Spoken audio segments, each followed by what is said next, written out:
Welcome to Her Best Interest, a podcast for readers and non-readers alike. My name is Cecylia Morrison, and I'll be one of your hosts. My name is Alexandra Arnold, and I'll also be one of your hosts. Today is an incredibly special episode as we officially bring on our first guest.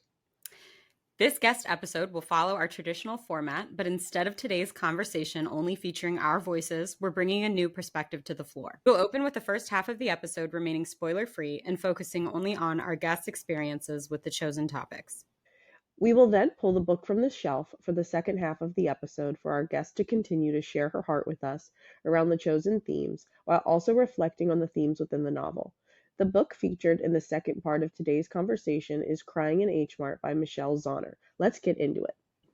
I am so excited to introduce all of you to our first guest on the podcast. From the moment I met Paige, I knew I admired her. She is such a warm... She's right here. People on video are like, She is such a warm, kind, honest person, and this world could use a million of her. I cannot wait for all of you to get to know her as I have and to hear the strength and love in her energy.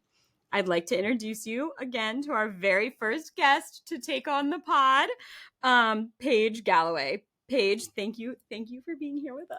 Thank you for having me. I low-key feel like a celebrity. You are. So Paige and I met last year. We were both working at the same nonprofit, and that's how we met. We're former coworkers. Yeah, but it's really funny because we both grew up here, and I totally remember you from track meets. And so when we were hiring you, I was like, she looks so familiar to me. How do I know her face? And then I think when you finally started at the nonprofit, I was like, what sport did you play or what did you do? Because I recognize you. Yeah, you were like, you know what? That girl is a slow ass runner. That's how I know her. I think I was just so immersed in track. Like, I remember almost everybody. Like, if I ever saw you at a track meet or if like you ran the same event often, like I probably just recognize you. Yeah, so. I was in the distance runner because me as a sprinter, they were like, what did you play? What did you do? I was a sprinter. Okay, yeah. But like state champion sprinter. Jesus. Wow. Because you remembered us lowly slow runners and you're a state champion sprinter. That is so well, I could not run distance at admirable. All. Like I stopped at the 200. They made me run the 300 one time and I made them regret it. They tried to put me a 4x4. Absolutely not. I will not be running that. I will run the 1, the 2, the 55. I will high jump. I will triple jump. I even long jumped and I threw shot for a little bit because they didn't have anybody else to do it. Look at you. Alex, that's amazing. I don't know how the people who run long distances like that, their body maintains it. Once I started getting around like 10 miles consistently, my left knee just gave out. It was done. I'll be lucky if I make it a mile. That's how I feel right now. If you asked me to go run a mile, I'd be like, I can't do that. You mean, can I walk half of it? Cause yeah, I'll walk. All I know is fast. That's all I know is start and get to the finish line as fast as I can. Speaks a lot about my trauma history, by the way, and how I respond to trauma. Me too, because I just freeze, move through it slowly and freeze. Which I think one of the things, like we like bonded immediately, probably over intrusive thoughts. I love to, if we're being honest. I love to trauma bond with my coworkers. We definitely trauma bonded. I'm like, great, thank you for showing me how you clock in. Also, what's the worst thing that's ever happened to you in your life? And like they don't answer, but you're like, here's what happened to me this year, and then here's what happened to me another time. I'm like, okay, you can't think of anything, let me kick you off. Listen, I answered. I think I told you. I think you know the majority of my life story. Yeah. By now. Mm-hmm. Which is a lot. Sorry. Yeah, no. Oh my God. I was like the first guest on the podcast. She has so much trauma. I think we all do. I try to tell myself that. So like anything that's happened with me, I'm like, it's okay. Everybody has trauma, right? That's what I try to tell myself. We're all fine. It's fine. Yeah. Everything's fine. Well, with that intro, Paige, again, thank you for being here as we jump into the episode. The topic that we're introducing that I'm so appreciative that you're taking us on today, but if you could just speak on your healing journey and your grief journey around losing your mom last year. Yeah. So losing my mom was like, it was the longest process, but also the fastest thing that's ever happened in my life.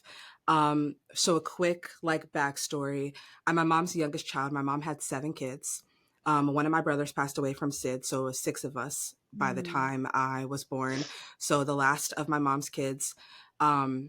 For context, I'm the only one of my mom's kids that has a different dad. So always had like some kind of difference about me between me and the rest of my siblings. And being my mom's youngest child, our relationship was really interesting. When I was younger, like I was like attached to my mom's left hip, didn't want to be anywhere without her. I was super shy. Um, I was also like bullied by my siblings a lot. Like no one even knew my mom was pregnant with me when she was pregnant with me. So when she came home with another baby, it was like, gosh, another one? Like, lady, another one? The 7th kid. And they're like, she brought home a baby. Like, I didn't know that my brothers and sisters didn't know that my mom was pregnant. So that just like speaks to that relationship. So I really cling to my mom because like I felt so different all the time. As I got older, my mom and I were like a lot alike, and we were really codependent on one another, and I didn't know that either. And I'll talk about that later, just like in figuring that out after she passed away. But the dynamics of our relationship, I resented her a lot. My dad didn't become a part of my life until I was about 15 years old, and that's because it was forced. And I had met my older sister, his oldest daughter, and she was like, "Hey, I know your daughter. Like, I met your daughter today. We need to talk about this." And so like I blamed my mom for like not having my dad around, not really knowing the full context of what was happening. So there's a lot of resentment there. And just thinking that there's so much that I don't know and you're not telling me the truth. Like I could literally go on and on about the things that I resented my mom for prior to her passing, like my last name. My last name is Galloway. I think I've talked to you about this before. I have my sibling's last name and not the last name that I should have, not my dad's last name. And part of my mom's reasoning for that was she wanted me to feel like I was a part of that family. Like she never wanted me to feel left out. Me not knowing at 12 years old, when I like realized what's going on, I'm like, you chose for me, like, you didn't give me the option. So there's really a lot to unpack there. But coming into adulthood, when my mom started to decline, our dynamic shifted, and where I was more of her caretaker. Now, my mom was stubborn as all get out. And so, she would always be like, I don't want you to feel like you have to take care of me. I don't want you to feel like you have to do this. But like, because I inherited so much of her and like all of her was nurturing. Like my mom was the type of mom that needed to be needed. And I think like having an empty nest was really the worst thing that could ever happen to her. So much that she took on not raising, but being the caretaker for her grandchildren, and did it for my child, which I'm super grateful for, by the way. But just the dynamic started to shift because she started to lose the ability to walk, just the ability to take care of herself. And in that moment, while this was happening, not knowing that I was going to lose my mom, it was like, I need to break free from this. I'm never going to be able to live my life. I'm never going to launch or thrive or be what I feel like I'm supposed to be if I keep taking care of my mom.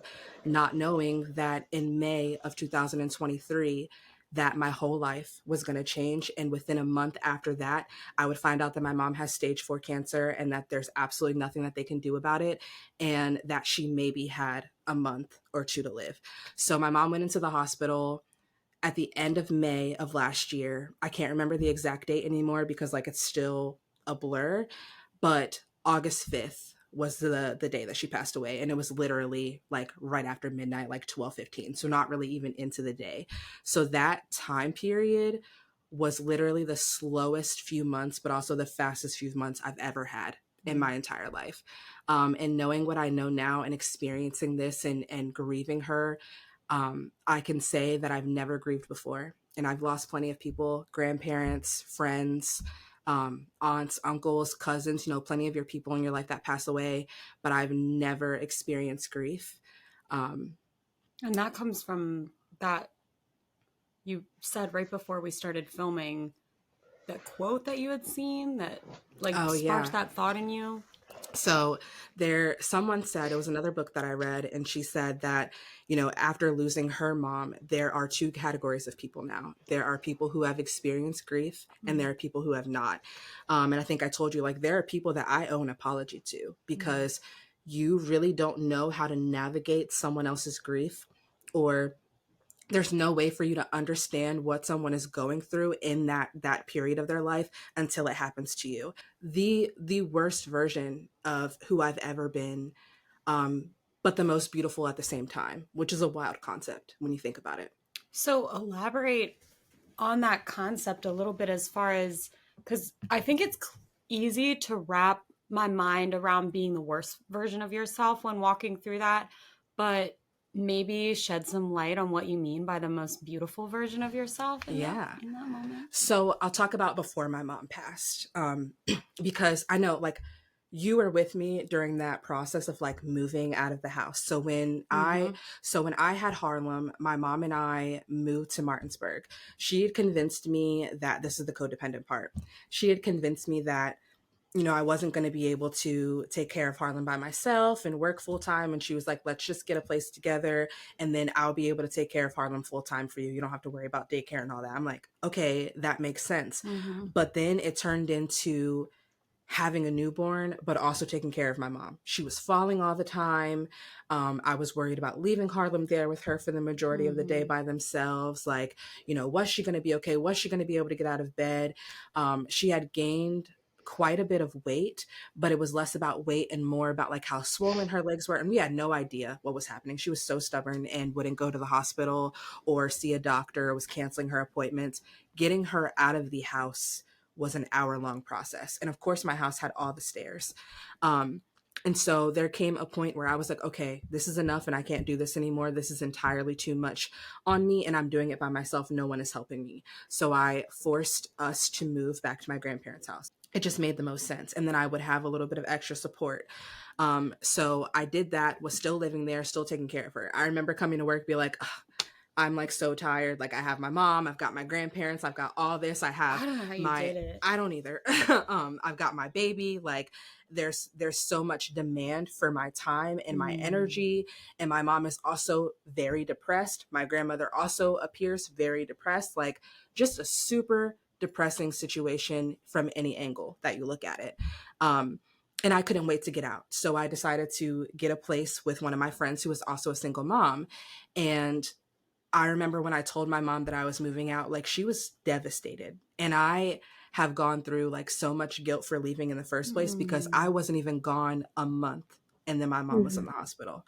And so that like shattered my being. But in taking care of my mom, that's where the most beautiful part of who I've ever been comes into play, because there are things that I had to do for and to my mom that I could have never imagined. And we really had that role switch where I already felt like I was taking care of her and I was like resenting her for it. But then when I realized what was happening and I'm not going to have my mom anymore in a month's time or whatever, everything changed.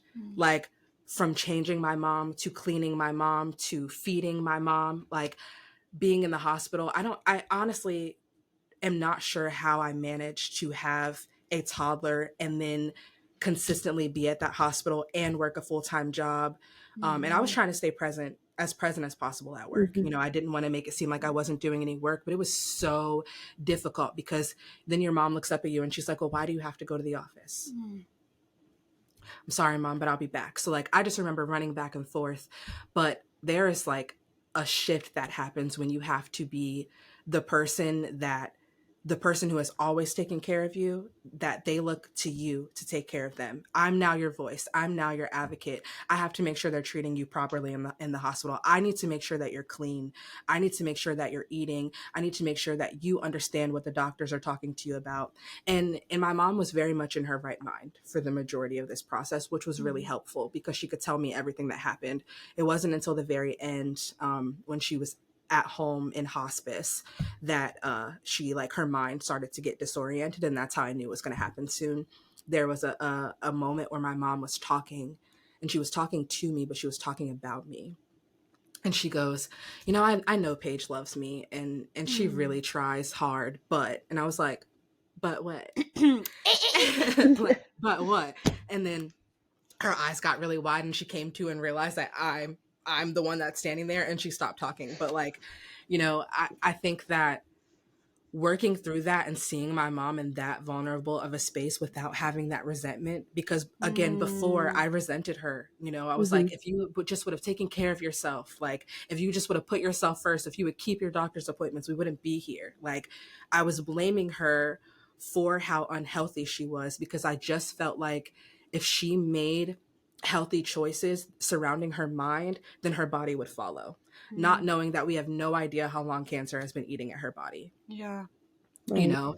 And so all of me shifted, and while I was angry about a lot of things, I reached, it's like I unlocked a new level of nurturing that I never thought that I was going to experience. I would have never imagined that I was turning my mom over, like literally changing her behind, like, Mm-hmm.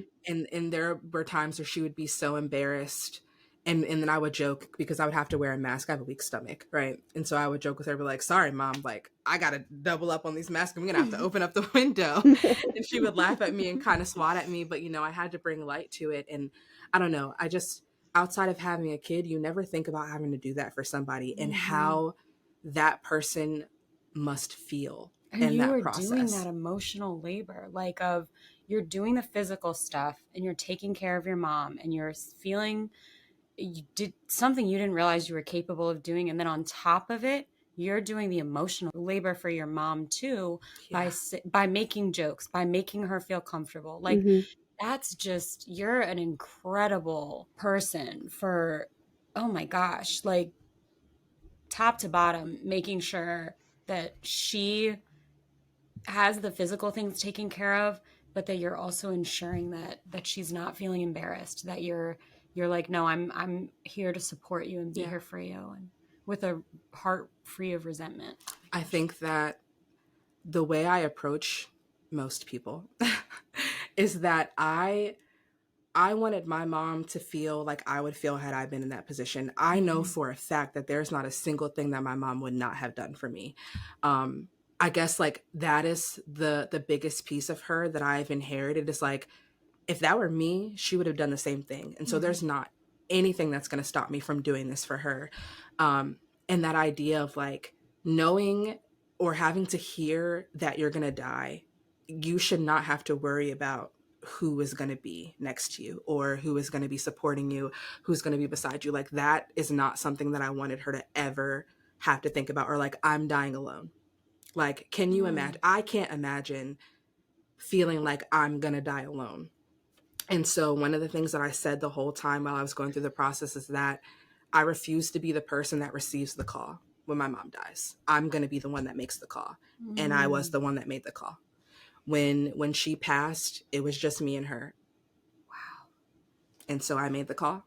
I called hospice like I was instructed to, which it's wild the steps you have to take after watching somebody die, literally. Oh like my God. the level of responsibility and expectation. Like, I remember my grandmother saying, you have to call the number on the fridge. And like, the number is clearly on the fridge. And I'm just like this with my phone. Like, I can't find the number, like I can't find the number to call, and it's right in front of my face. But to have to call hospice and let them know. And then I had to tell all of my siblings. I had to make all the phone calls. But for me, I had peace in knowing that I was the one that got to do that. Like, I think that if had it gone any other way today, still I wouldn't be okay. Yeah. I'm totally not okay, but I'm like doing trying the to work. keep it together. I know. And you Sorry. had I showed, just you made that promise to yourself and to your mom, like that, yeah, I not just be really alone. feel for you. I mean, that's so profound to say. Like when you think of someone like and how you just didn't want her to be alone, like, oh my gosh, I'm a medical malpractice attorney, and I cannot tell you how many times we'll have there's a family member, maybe like yourself, that was fully invested, fully involved, wanted their loved one to stay at home, to die at home, to be, just have a different situation than being in like a nursing home, for example. And then there's like another sibling or another child of this person that hasn't talked to them in years, but in Maryland they get to be included in a lawsuit, and they'll call up and they start making demands and all this stuff because they think they're going to get entitled to money in a lawsuit, and like they didn't have anything to do, with their loved one, and they don't. care what happened to the person, actually before any of this stuff happened. So I have a lot of people who have kind of talked to me about being with someone, but I've never heard that perspective of just I didn't want them to be alone or have to worry about being alone. Yeah, like Yeah. you hear the very insensitive side a lot. Oh yeah, all the time, all the time. I don't get to hear a lot of that, so I just really speaks to who you are as a person. And that the sibling thing, like, love my siblings to life, to pieces, absolutely. But I'd be lying if I said that they didn't frustrate me throughout the Hmm. whole process. In hindsight now, everybody gave what they could. Yeah. But while I was going through the thick of it, I didn't see it that way. And I was frustrated because the way that they were showing up was not the same way that I was showing up. And I showed up exactly the way that my mom would. I think that I did exactly all the things that my mom would have done. But my siblings are not me and they're not my mom, you know? And so I think that once we found out what was actually happening, everybody kind of went through shock. I am invested in trauma work. I am a crisis worker to my core. It's what I love doing. Let me back up because I don't love doing it. I'm just really good at it for Mhm. whatever reason. Like I can operate a crisis with my eyes closed. And so for me, this is another crisis. So there's no time to be in shock. What happens for me is after things are over and are kind of slow and everything is at peace, I'm in pieces. Like I don't know how to operate when things slow down, but everybody doesn't operate that way, you know? And the ugly sides of me really, really came out. I felt an insane amount of obligation to my mom's emotional well being. And because my mom and I were so close, and because I was so close to her depression, and I was so close to the things that upset her or made her sad, if anyone did anything that I knew would upset my mom or my mom was incoherent, I went off. Like, I lost it. And I tried to keep it together, but it was in my mom's last 24 hours where I really lost it the most.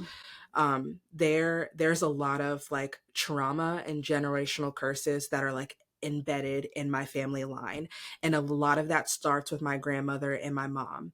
And my mom had other siblings that she didn't know about until maybe 5 years ago, and that's a really touchy subject in that family unit, and something that we didn't talk about at all. And it came to the point where we knew my mom had about 24 hours left, and my grandmother brings up my mom's obituary. I lost my mind. Like, I've never talked to my grandmother the way that I talked to her that day. And even if there were times where I wanted to, it's just not something that you did, right? Like, I knew my place in the family unit. It wasn't something that you did. But that really pulled on every single negative feeling that I had when she brought up the obituary, because you are confronting me about my mom's obituary. My mom is 50 feet away, literally hanging on to her last few breaths. Mm. And you want to talk to me about this right now. And so, to this day, I'm not sorry for how I reacted. I'm not sorry for what I said.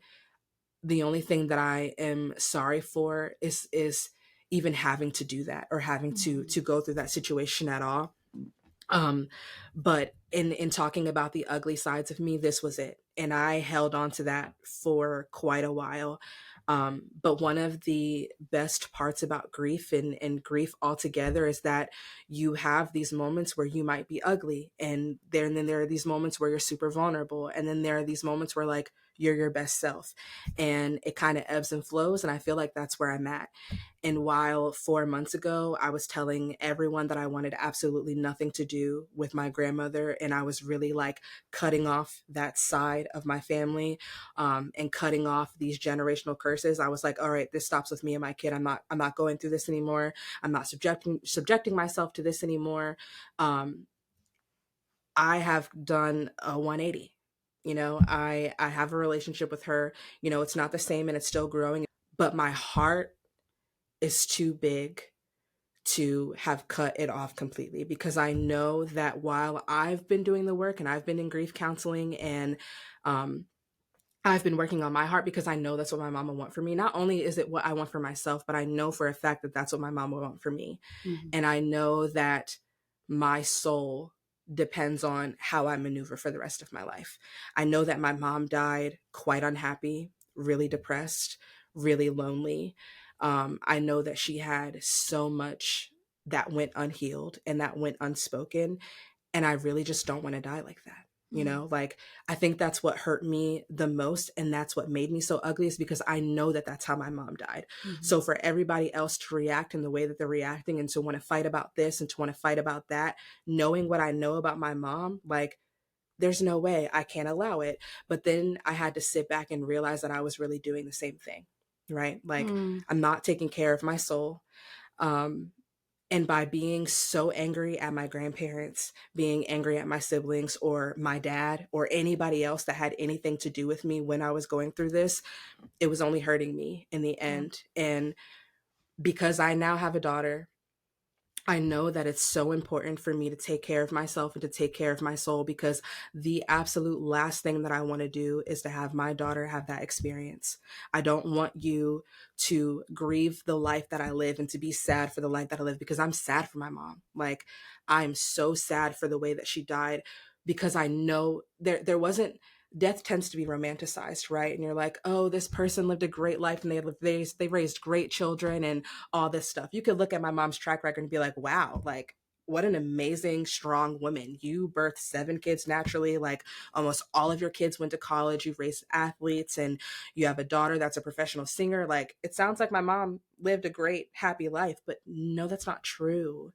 Um, and I really struggled. Oh, this is probably one of the hardest parts. It's like when people are talking about what they think was my mom's reality, but I lived it every day. And that's Mm. not what it was. She was not happy. She was miserable and she died miserable. And that alone made me so sad. And I think that that's what really brought out the ugliest parts of me, is just taking on her sadness. Mhm. And in order to move forward, I know that I can't hold on to that. And that's why people talk about the good things, right? Um, but grief, she will really do some things to you. She Mhm. really will. It'll pull out all the things that you didn't even know that were there, all of those feelings. Um, and I feel it every day. And I think the worst part about grief by itself is like you'll be doing something and you totally forget that this even happened, and then you remember. And it's like your breath is taken away all at once. I called my mom every day on my way to work. I would drop off my kid and I'd be like, morning, all up in her face on FaceTime. And she'd be like, oh my gosh, Paige, what do you want? Like, if I could get those 10 minutes from my daughter's daycare on the way to the office back, I would take it. And if I had to do all of this all over again, I would do it the same way. Mm. While you were talking, it made me think, the piece in the puzzle that really changed that dynamic with you and your grandma was you, and you deciding to do the work because didn't want to harbor the resentment. You didn't want to feel the way you were feeling, not because you didn't put any responsibility on the other person to fix it.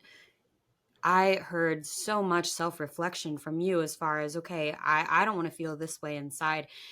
Can you walk us through some of the steps that you took to really get there to a place of peace and in such a way that you were able to shift a dynamic that involved somebody else because of how healed you were? Yeah. Um, so first, it's grief counseling.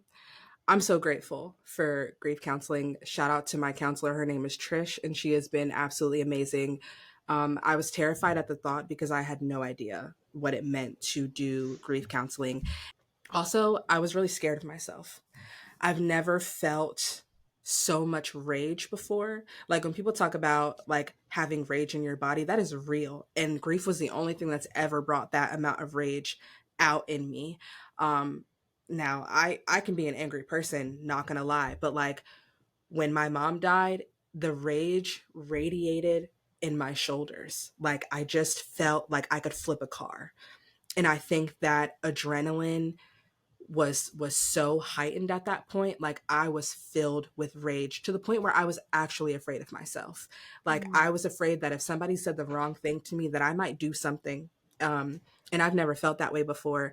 And so when they offered it to me, I was like, you know what, I actually probably should talk to somebody for real and like a third party that's not so close to the situation, because everybody has their opinions or their thoughts, and it's like, oh, okay, Paige, well, this isn't the time, to talk about this. Well, like, why isn't it? Yes, it is. My mom is dying.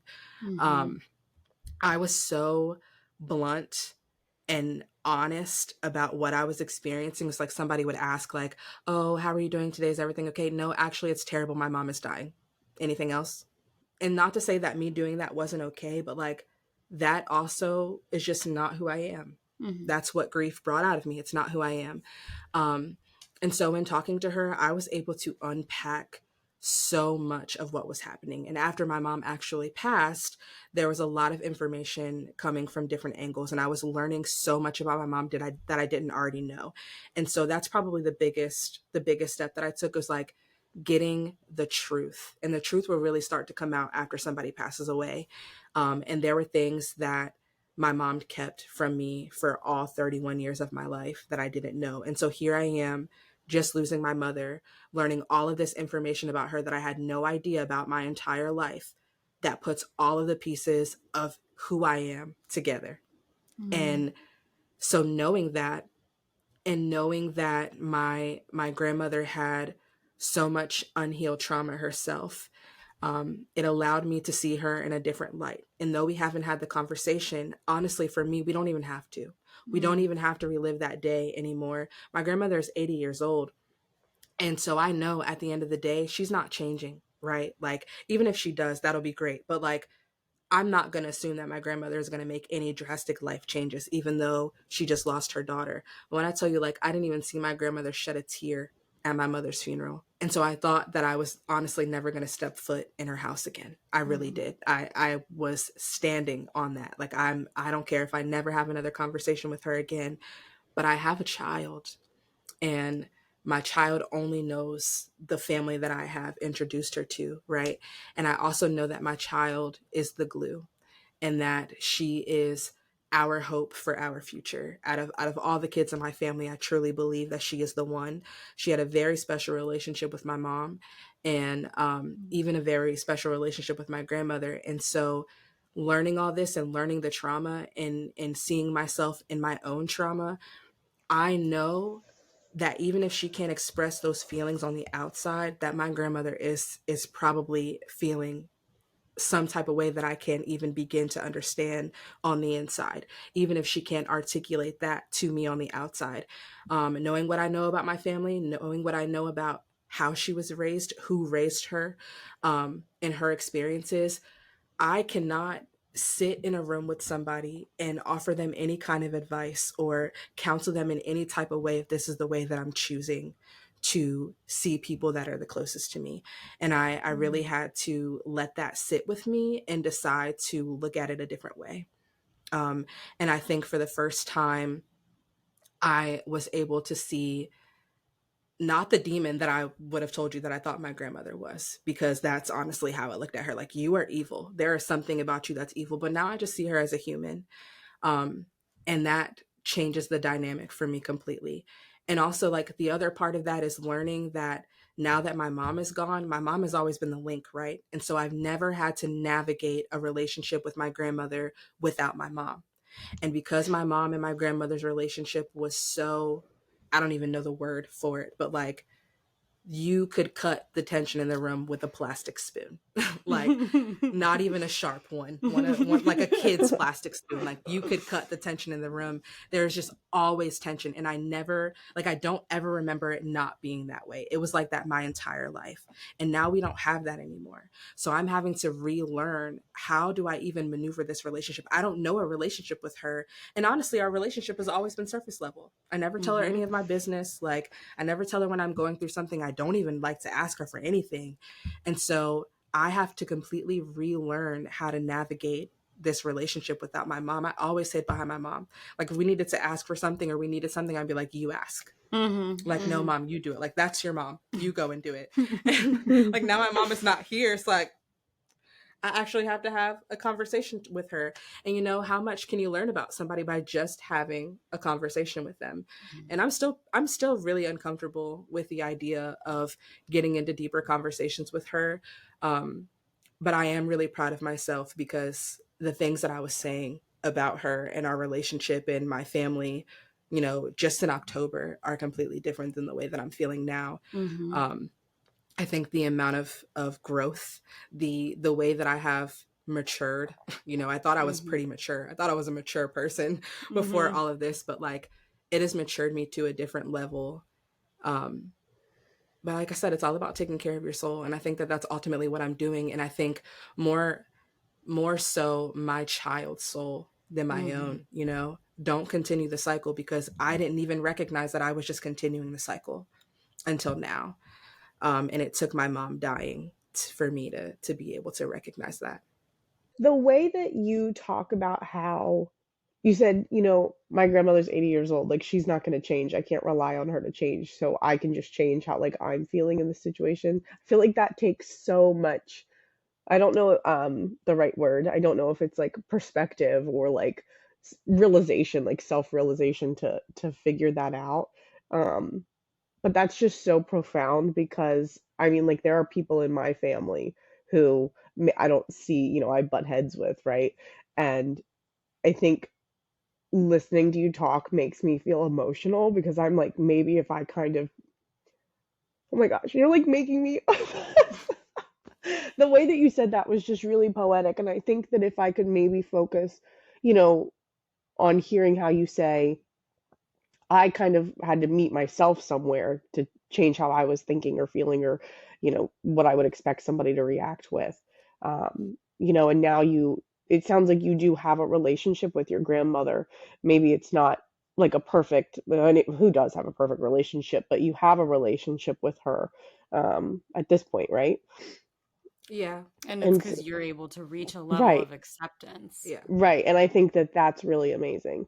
I think that um, is just really, really awesome. And I appreciate you sharing that with us. It's just really amazing hearing you talk about that. Thank Yeah. you. Before we move into the book portion, was there anything you wanted to end on or any last thoughts prior to introducing the novel? I'll leave this portion with this. Death is super romanticized. And going into this, I thought I was going to get that romanticized version of death and grief. You know, on TV, when somebody dies and you're like watching a show or you're watching a movie, right? That person dies, and then what happens the next day when the person wakes up, like after the funeral? They see them again, right? Or they like come back and they deliver one last message, and it's like, Mm. oh, you have this closure. Even though I spent almost every day with my mom while she was dying, and there wasn't a lot of time that I left her, there was no romance. Like, we didn't have one last final conversation. You know, there wasn't some amazing message that my mom delivered to me, or she didn't tell me, like she wasn't even able to tell me how much she loved me before she took her last breath. I did get one thing, and I bragged about it because I tell my siblings that I'm my mom's favorite. I am. It's clear. Um, but there, the last time that we were kind of changing her and we were getting ready, and my mom was pretty much incoherent, like sleeping. She stopped taking medicine, and it was really like those last moments. She had that like restlessness, and she lifted up her arm and she put her hand on my back like this, and I was like, Mm. Teddy, that's my brother. I was like, Teddy, you see that, right? You're You like, see that, you want to get a right? picture? I'm her favorite. You know, that was the only piece that I got, but I really struggled with not having what I thought I was supposed to get at the end. I was like, this can't be it. Like, I didn't get it yet. It didn't happen. There were so many conversations she was avoiding having.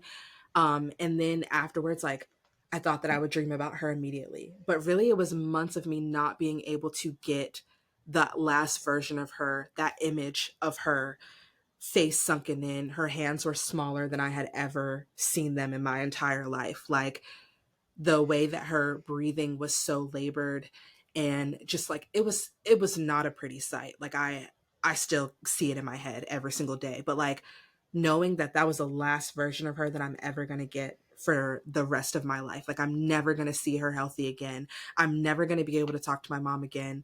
I'm never going to be able to call her again. Like, that was life shattering for me.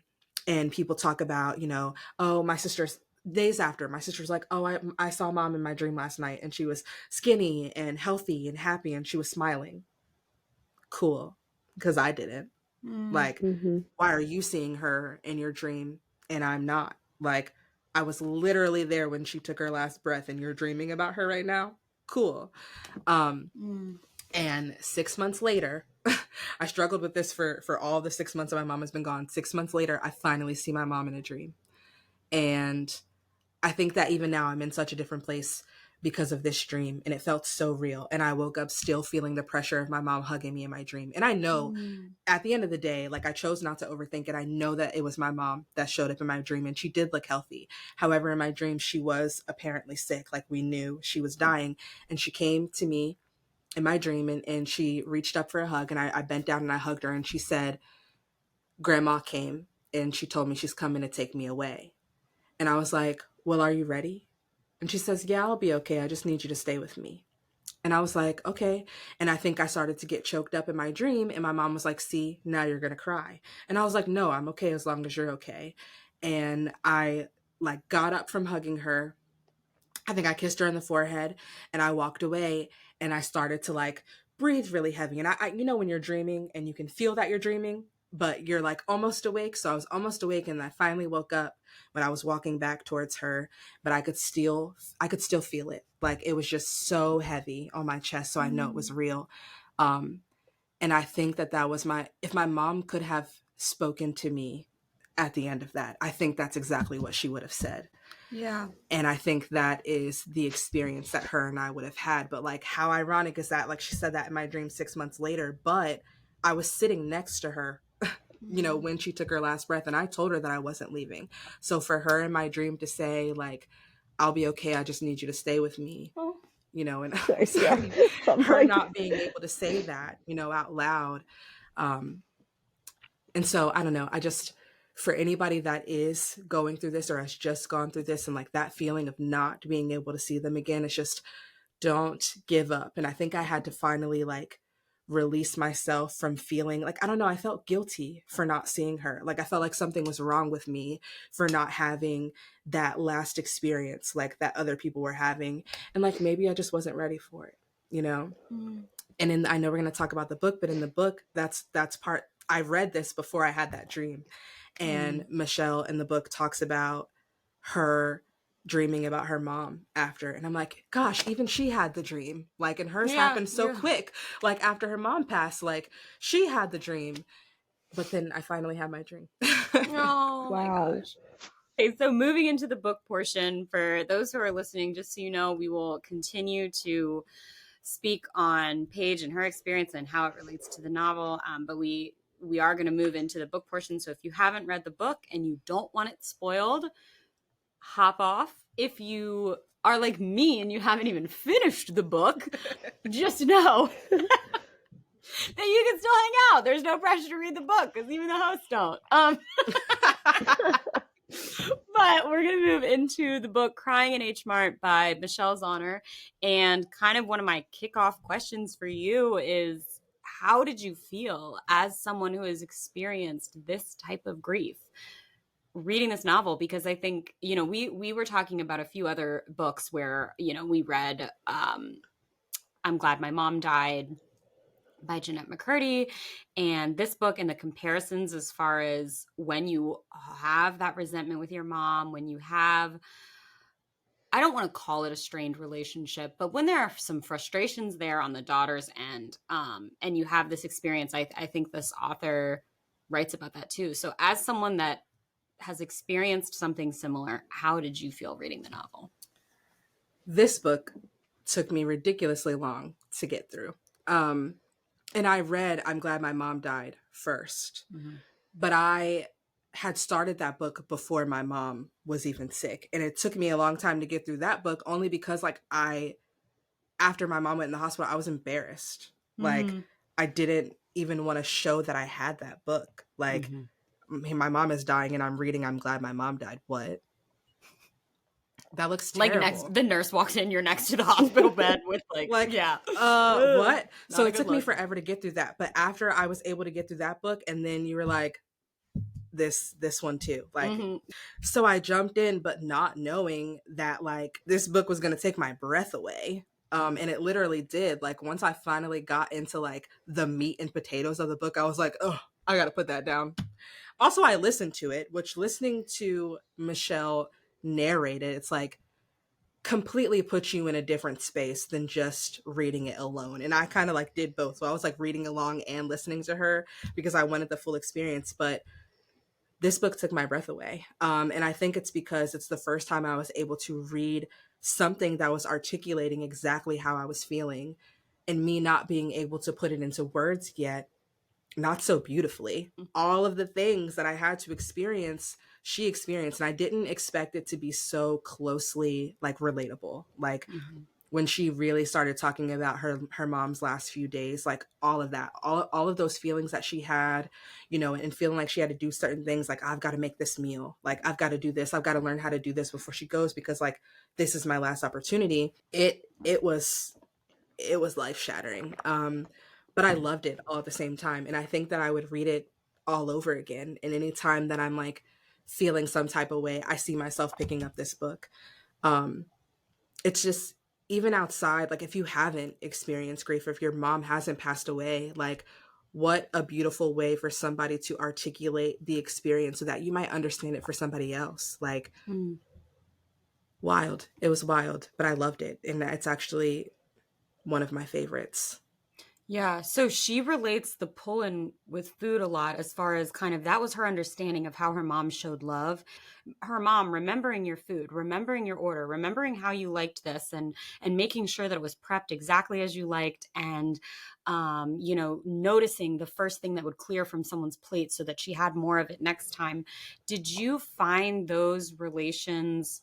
What was your mom's food, I guess? What was your, that you were like, my mom, something that you realized about the way that she showed and expressed love after she had passed away, or maybe while she was sick, or before, that you were realizing was her food in comparison to the novel? My mom's food is food. Like, and that's, I think, part of the reason why I love this book so much is like food and cooking is a huge part of my mom and I's relationship.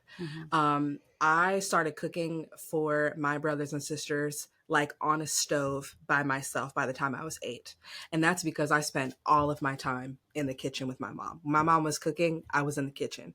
And my mom is a huge cook. Like I think I cook better than her now, but I learned everything that I know from watching my mom cook. And I think that she really enjoyed that, like her last child. Like my mom was a huge baker. She made homemade rolls. Like our holidays were ridiculous. Listen, this table would have been full of food and she would have done it all by herself in her prime.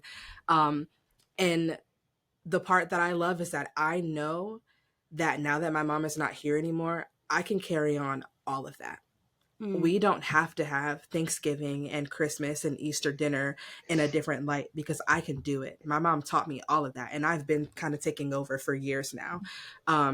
But my mom loved to cook for people. You know, if you came to my house and my mom knew you were coming, there's going to be a meal for you. And she always did the most. We were like, you're so extra. Like, you don't have to make all of this. Like, yes, she did, actually. And I feel that same way too. So I have the same sentiment, and that's another thing that I inherited from her. And I think that she got that from her grandmother. And so it really resonated with me when she was like, you know, I have to learn how to make these things. I've got to do this. I've got to do that. And the way that they connected through food. So just that food part, you know, though I can't kind of relate to the culture, we have our own culture. And we had our own culture with food.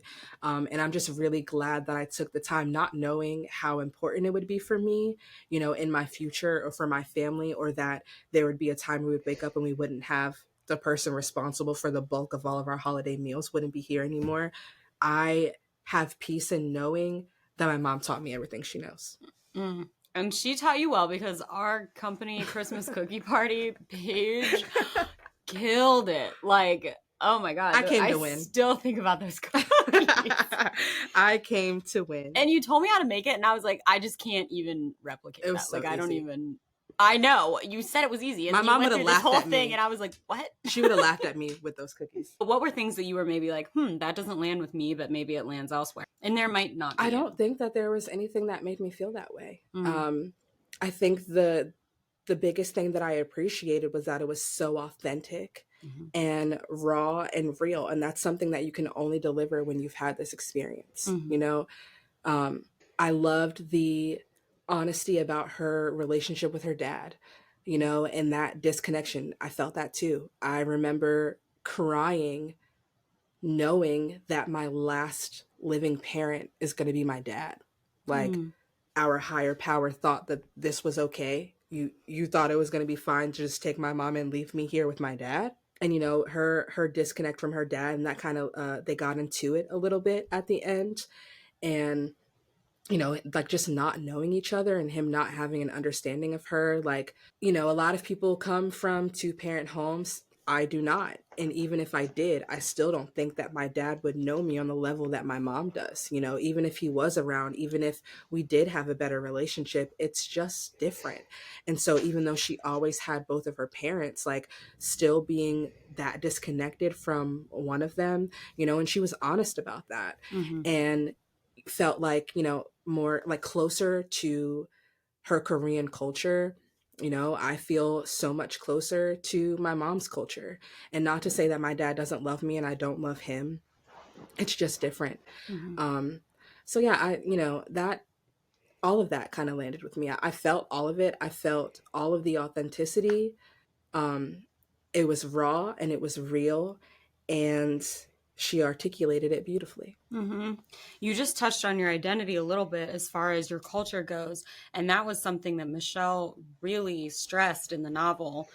The parts I read. That was really stressed in the novel as far as after her mom passed, there was a fear there that she would lose her Korean culture, that she would lose her identity in that way, or that she would forget. There was even a moment where she's like standing in a grocery store trying to repeat the name of a food so that she didn't forget how it sounded, would leave. And so I'm curious your thoughts around that, or you know, how that landed with you as far as losing the parent that you felt tied you to your culture so heavily, and the fear maybe that brought up, and how you think she demonstrated it in the novel. Yeah, absolutely relatable. So just to make this kind of more relatable, I have test anxiety, right? And so I'm really good at taking tests and exams, especially when they're multiple choice, but I take them very quickly. Like at Frostburg, people hated me or whatever because I would sit in the first seat in the front row of the class closest to the door whenever it was exam day. I would get my exam, and the fastest I've ever taken like a 50 question multiple choice on a Scantron is like 7 minutes. Like, I think that's my record time, right? Jeez. And then I would be the first one to leave. But it's because I have test anxiety, and I'm afraid that if I don't get all of those answers down on that paper or that Scantron, I'm going to forget them, right? And so I get it out as fast as I can. And so, like when somebody passes away, you know, as long as my mom is here, I know that there's a way that I can recount all of this information. Oh, so I forget how much of this goes in this, or I forget how that family member is connected, or I forget this story. Well, let me just call my mom and ask. You can't call your mom and ask anymore. You know, when I'm in the grocery store and I'm like, what kind of yeast do you need, or whatever, like, you can't do that anymore. So like her, like having to repeat that out loud, because like you do go through the fear that you're going to forget everything. Like, do I even know who I am today? Like, do I remember what I do when my child has this symptom? Like all of that stuff that I'm used to calling my mom for. Like my mom did my taxes. You know, I just did my taxes for the first time by myself my whole life. Not because I was incapable, because she's like, you're going to do it wrong. Let me do it. So then I got to log in to the account that she had the password to. Right. And I'm like, I don't remember where she kept all of this stuff, you know? So that anxiety and that fear of being disconnected and of losing memories. Like, am I going to forget that time that I was 6 and me and my mom were on the couch and she pulled me out of school early just so we could eat hot wings together? Like, you know, you are afraid then to lose memory of stuff that you no longer want to forget. And that stuff might not have been so important while your mom was living and breathing, because you can just call her and ask, or you can have her retell a story. We don't have that luxury anymore. and it changes everything. So I thought that that was a really good way for her to articulate that feeling, and that fear and that anxiety, and it's real. Mm. So I guess we can speak a little bit more on Michelle in this scenario, because you touched on this very heavily in your first half, about how Michelle reflected her mother's love as she moved forward in the role of caretaker, and how, in what ways she recognized and reused that expression of love and care. It was hard for her. Like, she wanted to be more of a caretaker for her mom than she was able. Like, Mm. she talked about one of her mom's friends came and kind of took over, and that was so hard for her. Mm-hmm. And I can't imagine having to sit on the sidelines while somebody else takes care of my mom. Like, I had to be a part of everything. I was even in the hospital helping the nurses change my mom. Like, that's where it started, and that's why I was able to do it, and have all the knowledge that I needed by the time we brought her home. But having her family members around and the mom's best friend, and she just felt like having her mom's best friend there disconnected her from being able to stay connected with her mom. And I can't imagine how that made her feel. But that's definitely something, like, I didn't allow it. I think that I was craving the support and I wanted people to help me, but at the same time I wanted to be in control. And I think that Michelle also wanted some level of control, and she even tried to get the friend to leave. Like, she was like, we've got it. We can take care of her. And she was like, nope. It's like, you're not Korean enough. I think she made a dish, and they were like, nope, this isn't how you make it. Like, and so I think that was really hard for Michelle. And I just can't imagine how that made her feel inside. Like, it made her feel inadequate to be able to be her mother's full-time caretaker when she so desperately wanted to be. Like, she moved her whole life around just so she could be there full-time. And I think too, like, feeling like her dad wasn't doing enough, but her dad was taking care of her mom until they got the help. But she's like, let me do this. Like, I want to do this. And that feeling of, like, control, when you have no control over the situation, like, you have no control over what's actually going on, but then you have another being that just won't let you control the things that you can control. That's really difficult. It's a difficult concept to grasp too. And it makes me grateful that I was able to do what I did. And like I said, if I had to do it all over again, I would. 100%. No matter how traumatic it was, I really wouldn't have it any other way. And so it's a fine line of, like, I really need help and support, which I very much did. Like, I can't do this by myself. And also, like, let me do it, because you're not doing it right. If this memoir had been written by her mother at the end of her life, how do you think she would have described their mother-daughter relationship based on how Michelle does? And then, kind of tying it into you, how do you think your mom would have written a memoir at the end of her life and related to you? As a mom now, and knowing what I know about being a mom, like, I'm going to tell you, my relationship with my daughter is great.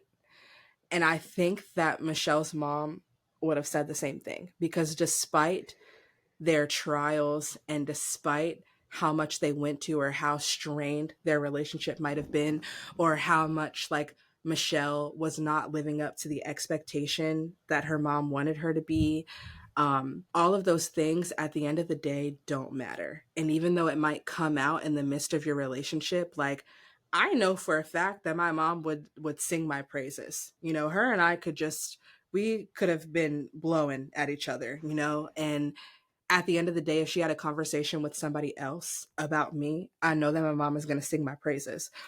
And so, had this been Michelle's mom writing it, I think it would be the same thing. And with my mom, I think she would do that. If I were to pass, none of those little things at the end of life, when you experience the death of someone, like, all of the little things that you resent them for, all of the secrets, like, and I can speak to the secrets because my mom kept a lot of secrets. I had no idea. All 31 years of my life, I have no idea. And had I known that, like, I wish you would have been more forthcoming with me, because our relationship could have been different. And you loved me so much that you chose to not even have me go through any of that by knowing any of that, because the knowledge doesn't change anything. But for me, from my perspective, it's like, if I'd have known, I would have approached you softer. I would have been more gentle with you. I would have been more understanding. I think, that I'd like to think that. And Michelle talked about the secrets from her mom too, like the stuff that she learned about her after the other pregnancy that she had, and I think when her mom was alive and she learned about the other pregnancy, and it was given to her as a blow. So her mom was like, I forget exactly what she said, but basically told her that she decided not to have another kid because of her, like she was a difficult child. Um, and that was a blow to make her feel some type of way in the moment. But later on, it's like, I see you in a totally different light now because you decided to put all of your energy into me. Even though I was a difficult child, you still gave me all of your energy and you gave me all of your time and you poured all of your love into me. And so learning that when the person is alive and then when the person has passed away, it gives you two different experiences. And I can relate to that because had I known those things about my mom when she was alive, well, how would I have reacted? Like, is that something that I would have held over her head or I would have held against her? But now that I know it when she's gone, I'm like, you went through so much and you left one addictive thing for another, and that other thing was me. And so I guess I say all that to say that at the end of the day, all of the disagreements, the parts of the relationship that weren't so great, the misunderstanding of each other, your personality, your being, the things that make you tick, it all goes away afterwards. And so regardless of how, you know, my mom or Michelle's mom might have felt about her in those moments where the relationship weren't so great, it doesn't hold anywhere near close to the amount of overwhelming love that you have for your child. I can speak about my mom and my grandmother's relationship because at the end of my mom's life, my mom didn't even want my grandmother in her room. Okay. Like, did not want her to touch her, did not want her in her space. I believe that she felt physical pain when my grandmother touched her. Like, my grandmother could go like this and my mom would say, ow, you're hurting me. That wasn't physical pain, it was emotional pain. But at the end of my mom's life, she called out for her mom because regardless, you have an overwhelming amount of love for your mother or an overwhelming amount of love for your child. And I only know that feeling now that I'm a mom. Had I gone through this before I had a kid, I don't think that I would understand that piece. And Michelle doesn't have children, so I'm not sure that she fully understands. But it doesn't matter what Harlem and I will go through, that never goes away. And I know everybody doesn't have like wonderful relationships with their mom, and there may be people out here or somebody that's listening that like feels like they don't love each other, the relationship. But like, I don't know, something about this has taught me that innate feeling, it's on the inside, and you might not be able to tap on it on the outside, but it's on the inside of you. And I saw that through my mom's death when she called out and asked for her mom to help her, when this whole time she had been screaming at her to get away. Like, my grandmother could barely come to the hospital because that's how much my mom did not want her in her space. But for that to be the very last person that you called out to, like, that says something. And so, if my grandmother were to write a memoir, I think that she would talk about how much she loved her daughter and how much her daughter misunderstood the way that she acted and her actions and her behaviors and her trauma responses, that my mom misunderstood those, in the same way that I could do the same, in the same way that Michelle could do the same, and our moms could do the same thing.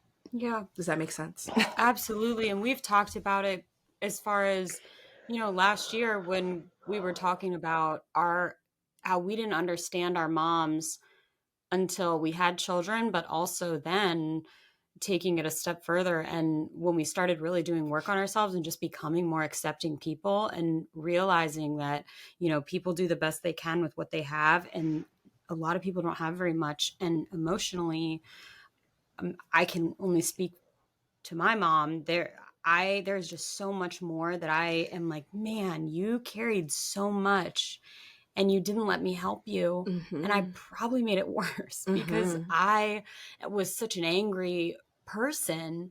And I just can't believe I spent that time feeling that way. And I'm so, we've both talked about how grateful we are that we just see things differently. Same here. And then to learn all of the things about her that I did, like what she was going through before she had me, the amount of abuse that she had experienced. Like, I feel like in a way she never even emotionally matured. 100%. And here I am, 26 years old, telling you need to do the work mentally and emotionally, like, and throwing all of my my education at you around mental health, and like, you've never even emotionally matured. And like, I really truly believe even now that my mom never stopped operating out of her inner child, and that Yeah. she didn't have the ability to operate outside of her inner child. And the fights that we had, the tantrums, I would tell her that she was being so dramatic. Like, she wasn't being dramatic. She's literally being her inner child. Like, her inner child never healed. She never grew out of that. And to have 6 kids, like, I've got one, and I'm like, whew, this is hard. I'm like, I'm actually done. Right. Like, do I get a break? Right. Because this almost 3-year-old is tearing me apart. I wouldn't change anything that I've gone through, because it is truly, this is so cliche, but it has truly made me who I am and the mother that I am today. And I know that even though my mom didn't say it too many times, and she couldn't really articulate it in words, one time my mom told me, she's like, you are really patient with her. Is that a compliment I heard there? Like, yes, my mom just complimented my parenting. It's not something she did often. I think she did it, but in her own way. Like, if you were waiting for my mom to be like, wow, Paige, I'm so proud of you and the parent that you are, I'm not getting that. Okay. Yeah. Like, I'm not getting that version of her. I know that she's proud of the parent that I am. And I learned to be this way because I watched my mom make mistakes. The only thing that I have regrets about is not giving her the grace that she deserved. My mom deserved so much grace. And I am learning that now I have to give myself grace.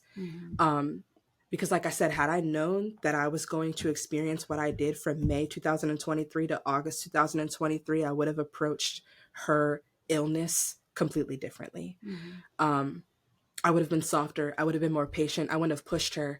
I remember, like, last Easter was the first Easter I didn't spend with my mom. And like, we all went down to my grandmother's house, and that day she was like, I can't go. Like, I'm having a bad day.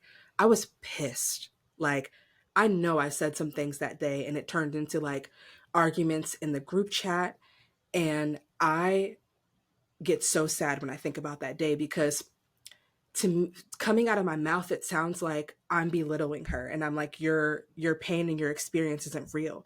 But really, it was my inner child saying, I want my mom around. Like, I don't want to do this holiday without you. Please don't make me do this holiday without you. And now there are no more holidays with her. And I think that, I regret not giving her that grace, because she was in so much pain, and I had no idea that it was because she had stage 4 cancer. That inner child piece, while she's operating in hers, I was operating in mine. But like, I want my mom, I want to be close to you, but I couldn't articulate that at that time. It just came off as like, well, you need to try harder. Like, I'll help you get down the steps. Like, just try harder. And she was so sorry about that day. And it makes me feel really bad, actually. Well, I mean, oh my gosh, I don't think you should feel bad. We don't know what we don't know. And, right. Hindsight's always 2020. Right. And there are probably so many times that your mom operated out of her inner child that she regrets and you've forgiven. So I'm sure she's given you the grace that you're wishing that you gave her in that one tiny moment. But all of the grace that you gave her at the end, I mean, she doesn't even remember that moment. Like, she knows. She came to you in that dream and told you, like, she knows you were the one that was there. Okay. Well, I mean, the book part. So the book is great. Yeah, the book is brutal. You're just better. Yeah. Cecylia, how far are you in the book? I'm not gonna disclose that because everyone's gonna be like, you. No, it's difficult. It's so early. But go ahead, spoil it. No, it's just a difficult read emotionally. I mean, I have not experienced that type of grief. This is my second time reading it, and the first time I remember it made me upset, and this time it also made me upset to read. It's very so just prepare yourself. Yeah. No, I couldn't get through the first 2 chapters without crying. I was like, okay. I was like, And now I'll come back to this in 6 months. No, thank you. I know, I'm out here recommending books I haven't read. I was like, I've heard this one would actually be really good for what you're going through.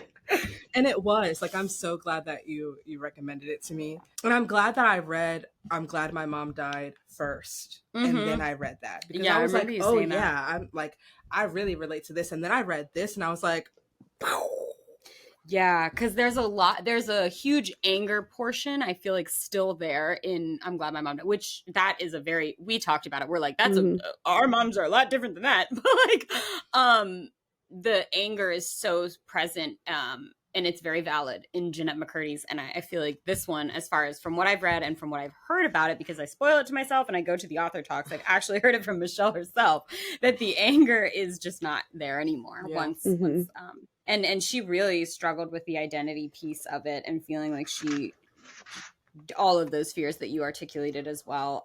But I think that you are such a force, and I'm so impressed with you. And I am so even further impressed that throughout all of this, I just want to remind everyone that you were a single mom. So you were the one there for your mom. And then you were also shifted into a caretaker role for your mom without a partner present, without a village present. You had, of course, your village, but I don't want to take away from what that means as far as being a single mom, going through this alone, but then also doing it and having to emotionally regulate a toddler and emotionally regulate your mom at the same time. I'm just very, very in awe of you.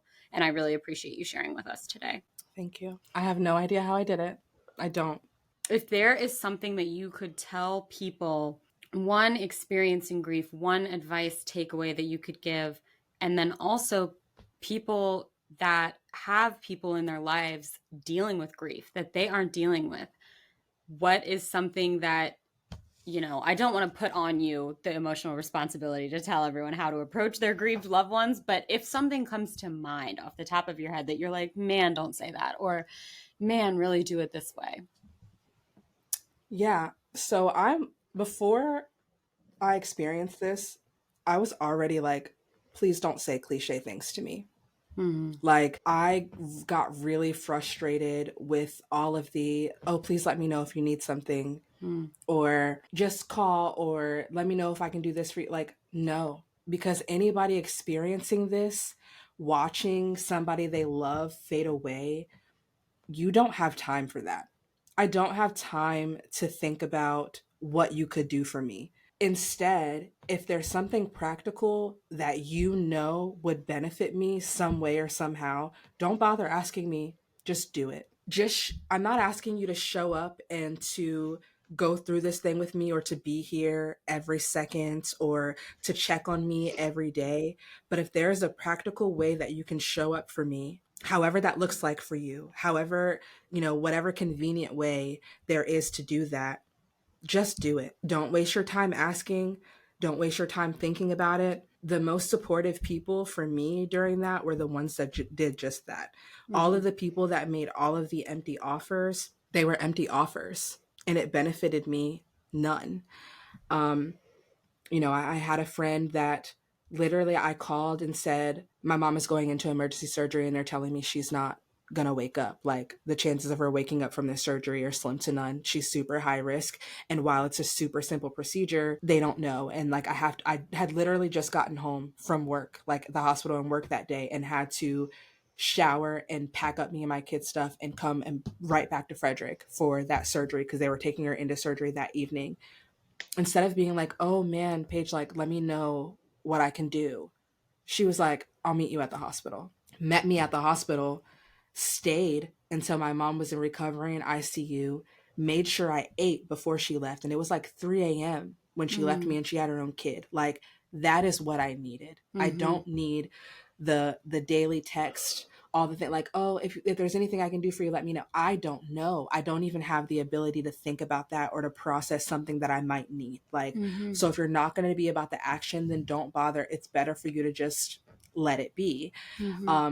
So that's like what I would say to somebody that has someone that is going through that. Like, just show up in a way makes sense, or in a way that you're capable. Like, don't do the most, that something that you can't do or you can't uphold, but like, hey, I just sent you $10, go grab you a coffee really quick, or like, hey, have you eaten today? Like, I'm going to bring you something to eat. Don't even ask me what I want. Like, just bring me something to eat. Those things I feel like are the most helpful for someone that is experiencing grief. Um, my best advice for someone who is experiencing the grief and the loss is to do what you can to take care of yourself. And for me, that was grief counseling. And so I would recommend that for no matter the level of grief. I would recommend grief counseling. You know, I know there are people that don't like therapy or any type of counseling or are against it, but being able to talk out how you're feeling to a third party that has no tie to your family or your friend or whatever, whoever it is, that they have no tie to that, honestly makes all the difference, because you're able to show up in a space, even if you know, aren't vibing with the counselor, get another one, because there is something about being able to be completely honest with what you're experiencing and how you're feeling. And I went through a lot of feelings. And so there were things that I knew that I was feeling outside, but I could not articulate or admit that those feelings to anybody that I knew. You know, I could barely admit it to myself how I was feeling. And, you know, for me, it was like the guilt part. Um, and not being softer and not giving my mom grace. And like, I don't know if you remember, but there were times where my mom used suicide as a threat, and she had been doing that for years, and that was a lot of her depression. But like, she would use that as a weapon to manipulate me to get whatever it was that she needed to get, like to get her need met. um or just like emotionally dumping on me, being like, this is, and if like she would ask me something and I would challenge what she was asking, like, and this is exactly why I want to die, like that kind of thing. Sorry, trigger warning. um and there were times where I would be like, not to her but to myself, like, or to somebody else, but like, if she wants to die, I wish she would go ahead and just do it. Like, stop threatening me with your suicide, and like, end this traumatic thing, because like, when you do that, that is traumatic for me. And I've been in abusive situations where people use suicide as a tactic. um, and that was hard, but like, I could not admit that I was feeling that way to my brother or my sister. I really needed a third party to be able to unpack those feelings, because saying it out loud does something to me on the inside, you know, and it makes me feel like I was responsible. And because I had those thoughts, or I said that out loud at a time that like, that's why that happened and I got what I asked for. I couldn't unpack that with anybody that knew my mom, or like anybody that I was close to. So like, there will be things that you really need to unpack and things that need to unravel in order for you to heal. And rather than not doing it, do it, because on the other side of this, and I don't even know what the other side looks like, because I feel like I'm very much still in the thick of it, but on the other side of that, like, you don't have to hold that weight. And I know that I don't have to carry that on my shoulders.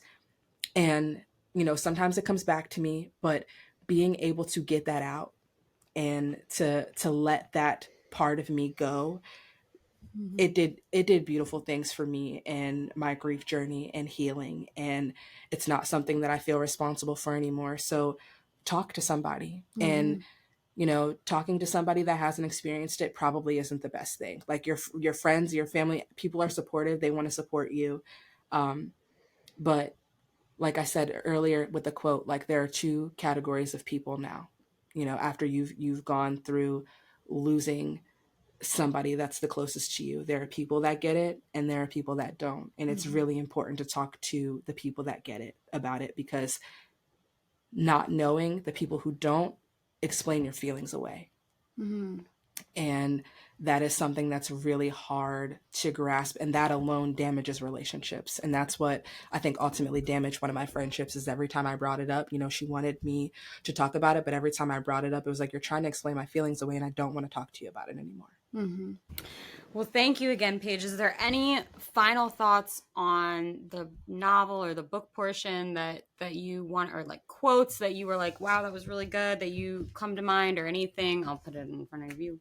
But any final piece on the book itself that you wanted to share before we thank you again and then do your closeout, because I appreciate it. No, not really. I think we touched on the biggest pieces. Honestly, beautiful book. And it's definitely something that I will keep and that I will recommend to anyone after losing a parent, whether it's your mother or father or a step parent. Um, I think it's a beautiful way of articulating the things that you might not be able to articulate in grief. I think she very much describes it as a journey and a process, and it is. You know, it's not something that comes and then it goes. You know, I've learned that it's something that I'm going to experience for the rest of my life. And Michelle talks about, you know, I listened to her talk about the book, and it took her 5 years to write this book. It's a long time, you know, when you think about it, to write a book about this kind of one overall experience. Um, but I think that speaks to the amount of time and just the emotional load that goes into putting this on paper. You know, it's not something that you can get through in just a conversation. Um, and it never will be, you know, that just speaks to the whole process of grief and dying. And I think that it's a good book for anybody to read, I think, from both perspectives. So if you have lost someone, and if you haven't, you know, um, definitely a bestseller for a reason. And if you haven't read it, what are you waiting for? Not you. No. Thank you so much. I agree, it's a great book. I haven't finished it, but that is not because it's not a great book. I'm just a mom of a 2-year-old and have a full-time job. And talk about because it's a hard read. It is a heavy read. It's it really is heavy. a heavy read. Yeah. So but thank you for coming on here and experience. You know, your daughter is such a lucky child. I know the ins and outs of the way that you parent her, and I've met her, and she is just your efforts do not go unnoticed. But she's a lucky child. And, you know, I said on the last episode about how I surround myself with beautiful, intelligent, wonderful women. And I'm so proud to prove that this episode. You brought the heat. And, you know, just, I am so grateful for you for sharing your journey with us and the way that you will help so many people or help them just feel heard and related to. I really think you're just a force to be reckoned with, and I'm so proud to know you. So thank you for being here. Thank you. Alex, did you have any final thoughts? No, I just wanted to say thank you so much for sharing everything with us. And vulnerability is strength, though. I think that's our biggest takeaway. And so I always want to be vulnerable in my experiences, because ultimately, you know, what are you doing if you are not helping somebody with something that you've already gone through? And so I'm happy to talk about it. You know, I'm happy to talk about it with anyone, because that's the biggest. That's our biggest strength, is when you're able to be vulnerable through your experiences. Absolutely. It's why Paige and I trauma dump on all of our coworkers we ever have. Yeah. Thank you again for tuning in this week. We are so grateful for all of the support. And again, we're very grateful for our special guest, Paige. You can follow along for social media updates. Our handles will be tagged in the show notes. We release bi-weekly episodes covering a variety of topics and books, and you can listen every other Wednesday on Spotify, YouTube, and our website, www.herbestinterest.com. Thank you. Thank you.